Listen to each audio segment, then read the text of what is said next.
Moin aus Aruba! Wir waren für eine Woche auf der karibischen Insel.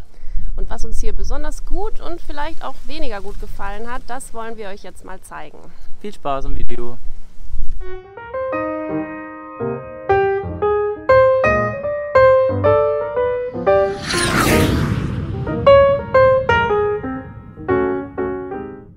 Für uns ging es von Curaçao nach Aruba. Mit einer kleinen Propellermaschine fliegt man in einer guten halben Stunde auf die Insel. Fährverbindungen gibt es leider nicht, von daher sind die kleinen Flugzeuge der einzige Weg, von Insel zu kommen. Wir übernachten im Dorado Eagle Beach Hotel, ein kleines, aber feines Hotel. Zentral gelegen können wir von hier aus perfekt die Insel erkunden. Direkt neben dem Hotel finden wir eine kleine Autovermietung. Ein kleiner Wagen ist da schnell geliehen. Die Straßen auf Aruba sind sehr gut ausgebaut, man kann eigentlich überall unproblematisch fahren. Aber Vorsicht, manchmal sind da Hindernisse. Aruba ist ein autonomes Land im Königreich der Niederlande. Das offizielle Motto der Insel und der etwa 100.000 Einwohner heißt One Happy Island und das passt auch. Egal ob man Party- oder ruhigere Orte bevorzugt, hier kann jeder seinen Platz finden, an dem er eben happy sein kann. Fast 60% der Touristen sind aus den USA, daher ist die Insel auch weitestgehend auf Amerikaner eingestellt. Das karibische Flair ist hier allerdings weniger stark zu finden als auf den beiden anderen der 3 ABC-Inseln. Viele große Hotels und Shoppingpassagen verdrängen das kleine und gemütliche Gefühl ein wenig. Oranjestad ist die Hauptstadt von Aruba. Hier hat sich das Renaissance Hotel ziemlich ausgebreitet. Das große Hotel an sich ist schon nicht schwer zu finden. Man sieht aber auch auf verschiedenen Shoppingzentren die Aufschrift des Hotels. Von der dazugehörigen Marina fahren dann auch Schiffe zu einer vorgelagerten kleinen Insel, auf der auch Flamingos leben. Für ca. 100 € war es uns das aber nicht wert und wir wollen die schönen pinken Tiere auch viel lieber in ihrer freien Umgebung sehen. Aber das war natürlich nicht alles von Oranjestad. Das bekannteste Gebäude ist wohl das bonbonfarbene Royal Plaza. Von außen sieht es ganz lustig aus, man fühlt sich wie in Disneyland. Innen ist es am Ende des Tages aber eine weitere Shopping Mall. Zum Schlendern kann man aber zum Beispiel auch gemütlich durch die kleinen Parks spazieren. Und ab und zu sieht man sie dann doch noch. Die kleinen bunten Häuser in der typischen holländischen Bauweise, die bis zum 18. Jahrhundert noch stadtbildprägend waren. Wirklich schade, dass es nicht mehr davon gibt. Witzig ist dann noch die kleine Straßenbahn. Sie beginnt am Terminal der Kreuzfahrtschiffe ihren Weg und fährt dann langsam durch die Main Street. Apropos Kreuzfahrt. Aruba ist ein beliebtes Ziel, fast täglich kommen tausende Besucher an. Sie legen mitten in Downtown an und die Besucher müssen nicht lange laufen, um 2 Märkte zu entdecken, auf denen sie kleine Souvenirs und Andenken kaufen können. Es ist ganz interessant, mal drüber zu schlendern und wer weiß, vielleicht findet man sogar was Schönes. Wenn wir schon bei Märkten sind, wollen wir auch den sogenannten Local Market noch erwähnen. Hier gibt es allerdings nicht wirklich Lokales, sondern eher Massenware von der Stange zu kaufen. Um den Markt herum stehen einige Snackbuden. Die sind dann schon eher local. Man merkt vielleicht, dass Oranjestad uns nicht so richtig überzeugen konnte. Wir schauen uns jetzt also mal den Rest der Insel an. Im Norden beginnen wir mit dem California Lighthouse, einem berühmten Leuchtturm. Der Turm wurde 1916 erbaut und ist nach dem Dampfschiff California benannt, das vor der Küste sank, bevor es dort einen Leuchtturm gab. Der Turm kann besichtigt werden. Aus den 30 Metern Höhe hat man einen tollen Blick über die Landschaft Arubas. Nebenan gibt es dann noch ein paar Erfrischungen zu kaufen. Der kleine Papagei ist dabei natürlich ein wahrer Touristenmagnet. Weiter geht es für uns zum Arashi Beach. Ein schöner weißer Strand. Man kann dort ganz entspannt verweilen, es ist nicht überfüllt. Schnorcheln kann man natürlich auch. Ein bisschen was zu sehen gibt es unter Wasser schließlich immer. Und wenn man Durst bekommt, dann geht man einfach in die kleine Beachbar. Zwischen 2 Felsen gelegen findet man als nächstes den Malmok Beach. Hier ist ganz wenig los, der Strand ist wirklich super klein. Sucht man Ruhe und braucht keinen Schnickschnack, ist das ein wirklich schöner Strand. Wir haben hier ein wenig die kleinen Krebse beobachtet, die dort zwischen den Felsen leben. Weiter geht es zum Hatikurari Beach. Mögt ihr Windsurfing, dann solltet ihr da wohl hin. Surfschulen für Anfänger und Profis findet man hier. Alles ist wirklich sehr entspannt, die Leute sind eben einfach zum Windsurfen dort. Als nächstes wollen wir zu Palm Beach. So heißt nicht nur der Strand, sondern auch der Ort selbst. Der Name passt, am Palm Beach gibt es wirklich super viele Palmen.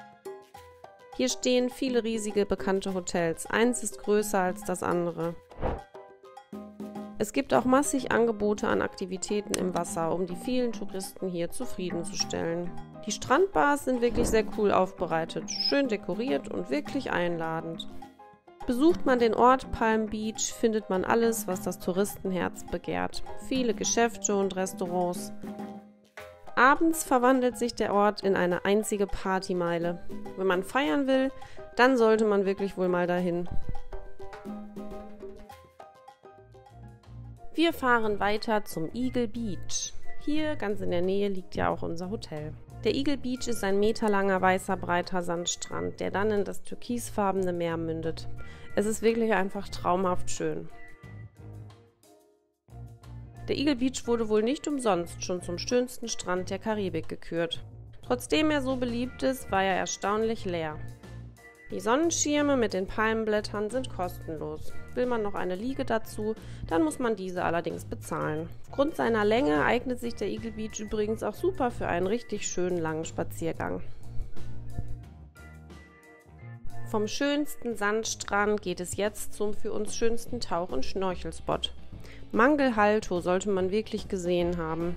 Hier stehen zum einen so viele schöne Mangroven und es ist auch wieder nicht stark besucht.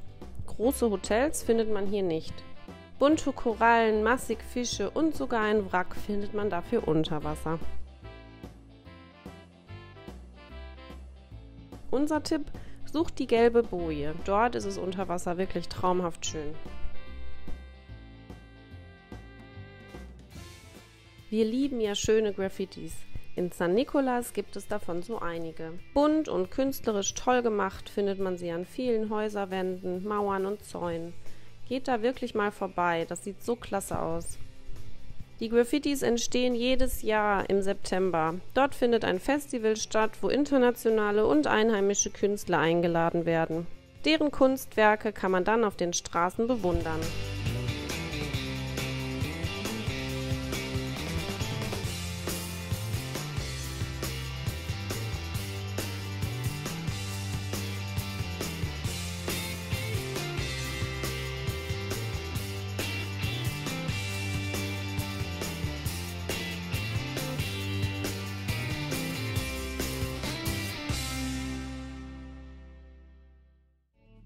Jetzt wird uns schon wieder heiß, also ab zum Baby Beach.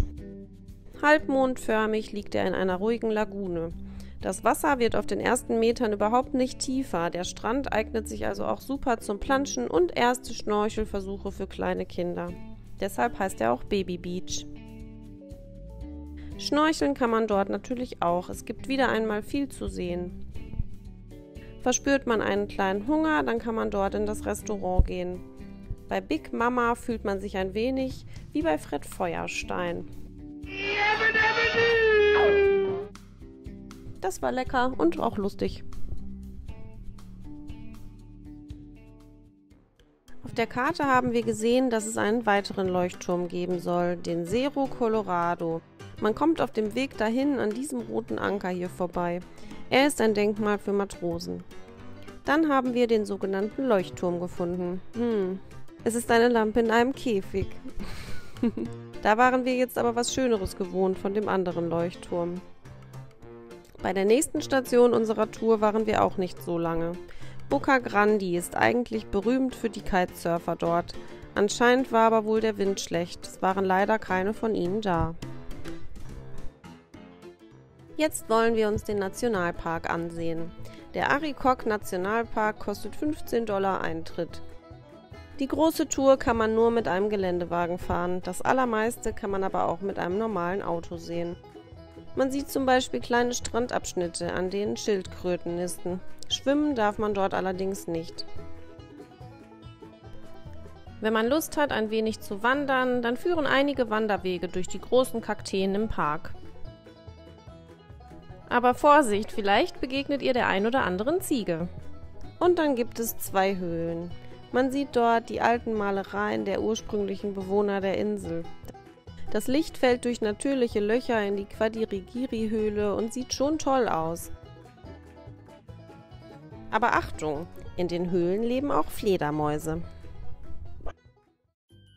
Als nächstes schauen wir uns die Natural Bridge an. Sie ist ein Hotspot für die Reisebusse und Touristentouren. Die ursprüngliche Natural Bridge ist eingestürzt. Diese hier ist irgendwie wie eine Art zweite Wahl.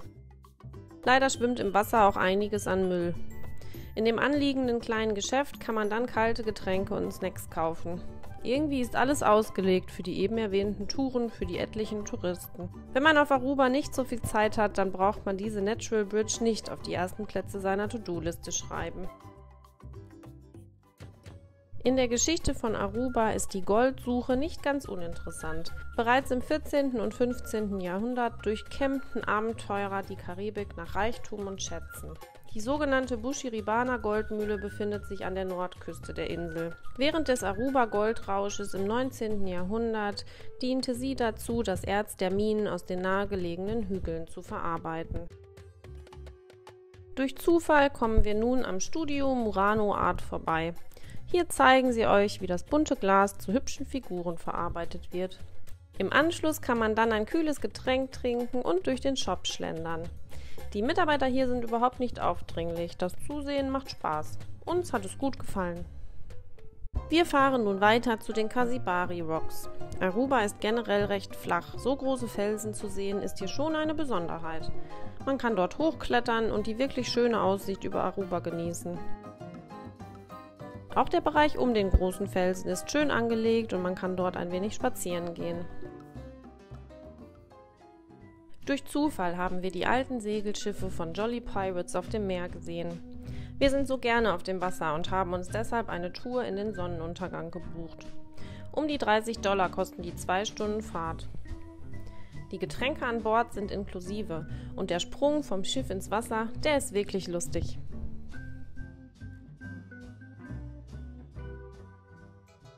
Wir möchten euch gerne ein besonderes Restaurant ans Herz legen.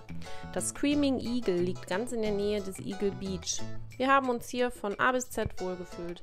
Das Essen war toll, der Service war super und das Ambiente, in dem man dort sitzt, ist wirklich traumhaft schön.